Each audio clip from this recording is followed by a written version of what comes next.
Good morning আমার সকল বন্ধুদের জন্য। শুভ সকাল। এই দেখো আমার ছাদ বাগানের ফুল। ছাদ বাগানে পুজোর জন্য যে ফুল, এটা হিবিস্কাস জবা।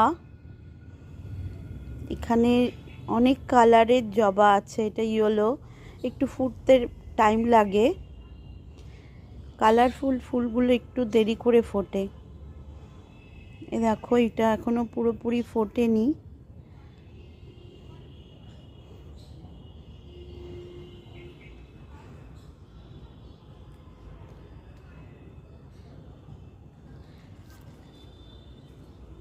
এই যে আরেক রকম জবা।